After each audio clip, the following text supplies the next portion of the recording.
We mark our place in a book very literally each night before we go to bed. We mark books perhaps literally jotting notes in the margin or tabbing. And I also thought about the ways, more importantly, that books mark us, shaping who we are. We mark time also, and here as we pause to celebrate 30 years of bringing writers and reading together in community. It seemed a perfect time to think about all those ways we mark and shape one another. When their list comes out of what the season is, I look through it right away and I'm like, oh my God, this is great. I'm gonna have to go to this, I'm gonna have to go to that. And then I just start telling people about it and I realize how much I appreciate that it's there. There was one about books as furniture. Do you remember that? Oh, he wrote Vox also. I come to Seattle Arts and Lectures for what it does to my intellect.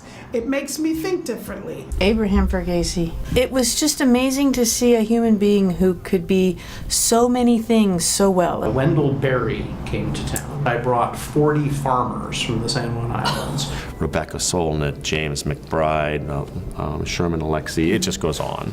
The very first speaker was John Updike.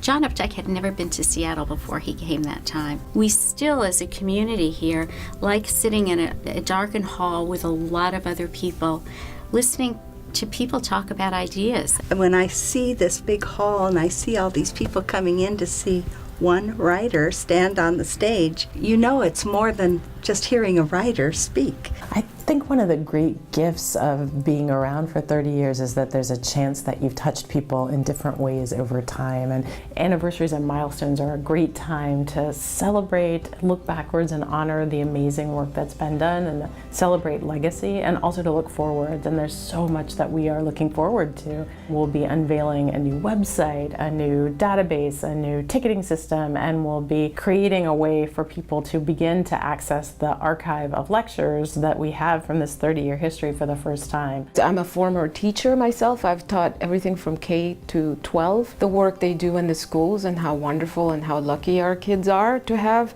an organization committed to bringing literary arts to the schools. That this is what's going to keep Seattle a reading, thinking, writing town. All of the programs that Sal provides contribute to community conversation, which makes for a better democracy. And I wish I didn't have to talk about this, and I've done some research. I've looked for examples where oppression was overcome, where equality triumphed, where justice prevailed, where nobody had to do anything uncomfortable and inconvenient. I can't find any examples of that because it's in proximity to the poor and the excluded and the disfavored that we understand what it means to do justice. You cannot do justice if you're unwilling to go to unjust places. 13% said that a SAL event prompted them to engage with their community in different ways by volunteering, donating, or getting involved with advocacy. We want the community to come and engage with us and read with us and talk about books and talk about ideas. So we wanted this season to celebrate that and be about not only, hey, let's celebrate 30 years of amazing writers, but let's celebrate 30 years of amazing community, and we'll save a place for you to be part of the next 30. We are mid-narrative, and without the audience, the readers, we couldn't finish the story.